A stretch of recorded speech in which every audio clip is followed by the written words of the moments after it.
ONews Radio, toute l'actualité nationale et des Outre-mer.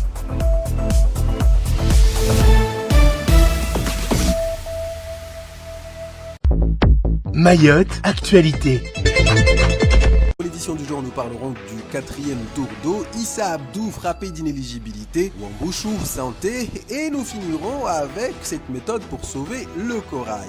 Mais tout d'abord, à la une de ce journal, le 4e tour d'eau commence aujourd'hui. C'est que la retenue collinaire de Dzumoni est actuellement remplie à seulement 28,2% contre 98% en 2022 à la même période, et celle de Kombani est remplie à 47,3% contre 97,1% en 2022 à la même période, évidemment. Comme vous le savez, à Mayotte est confrontée à une sécheresse exceptionnelle jamais connue depuis 1997. Le comité de suivi de la ressource en eau a décidé de faire évoluer le dispositif des tours d'eau pour faire face à cette situation exceptionnelle. Mais justement, rien d'exceptionnel au niveau des mesures. Pour les décideurs que sont le préfet de Mayotte, les eaux de Mayotte, la SMAE et l'ARS, il faut s'adapter collectivement. Je vous le disais donc, à compter d'aujourd'hui, lundi 12 juin, 4e tour d'eau nocturne, tour à tour entre les villages de l'île. Et il faudra veiller au respect de l'arrêté préfectoral limitant certains usages de l'eau. Et pour rappel, le 5e tour d'eau entre toutes les communes de Mayotte est attendu pour la fin de l'année scolaire, à moins que, chose incertaine, il se mette à pleuvoir d'ici là.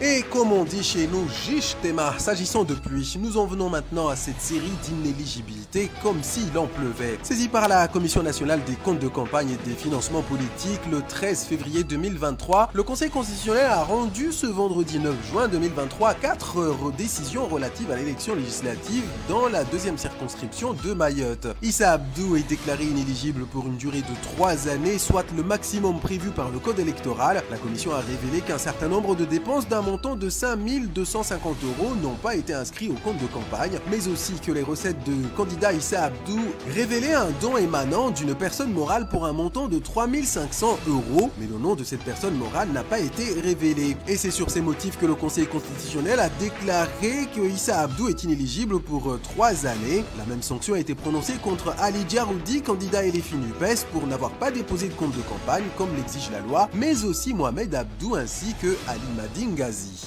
Wambushu pour la suite de ce journal avec le voyage officiel qui est annoncé. 2 mois et demi depuis que l'opération Wambushu a commencé à Mayotte, le ministre de l'Intérieur et des Outre-mer Gérald Darmanin est annoncé pour le 24 juin sur notre île. Pour rappel, l'opération Wambushu était prévue pour 3 mois sous forme d'opération coup de poing consistant à décaser massivement, éloigner les nombreux étrangers en situation irrégulière et interpeller les voyous qui sèment le chaos à Mayotte. Mais le bilan est plutôt mitigé suite aux nombreuses entraves qui ont ralenti la mise en œuvre de l'opération, notamment les référés contre les décasages et le ralentissement des reconduites à la frontière. Le préfet a annoncé que 15 arrêtés fixant le périmètre de décasage étaient quasiment prêts. Néanmoins, selon nos informations, il reste la difficulté pour les autorités à proposer les hébergements aux personnes ayant droit. Gérald Darmanin est attendu pour le 24 juin pour un bilan d'étape pour rassurer sur la suite de l'opération et le maintien des effectifs sur l'île. Et du côté de la Réunion, l'opération continue de diviser vu les manifestations de samedi dernier, avec au nord une population plutôt à majorité comorienne hostile à l'opération Wambushu et au sud une population plutôt à majorité mahoraise qui est favorable à l'opération. Suite de ce journal avec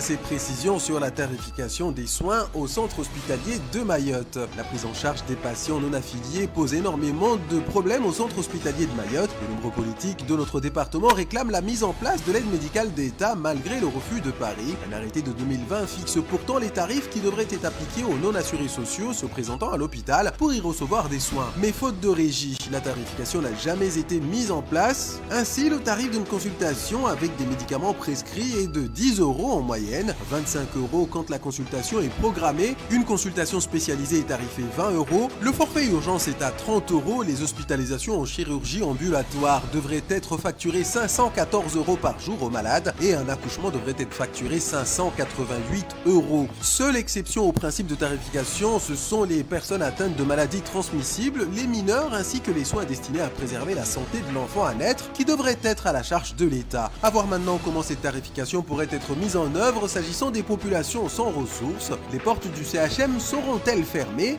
à suivre. Je vous propose de clôturer cette édition biodiversité avec cette bonne nouvelle pour le corail. Et elle nous vient des Seychelles où, grâce à la technique de la corde à linge, des scientifiques sauvent le corail. Il s'agit d'une méthode très simple utilisée par une équipe de spécialistes pour repeupler les barrières de corail dont les coraux meurent à cause du réchauffement climatique qui fait monter la température de l'eau chaque année. La technique consiste à prélever des morceaux de corail brisés naturellement par la force du courant, à les couper en petits morceaux pour augmenter leurs chances de survie, les éparpiller par 18 mètres de fond sur le sable et les laisser ainsi immerger pendant 9 mois. À cette profondeur, la température de l'eau est plus adaptée et la nourriture y est plus abondante. L'expérience menée aux Seychelles portait sur 5000 fragments dont la moitié a survécu. 30 000 nouvelles pousses de corail ont été réparties sur une parcelle d'1 hectare. Avec le phénomène El Niño, cette technique pourrait faire des émules à travers le monde et pourquoi pas chez nous aussi.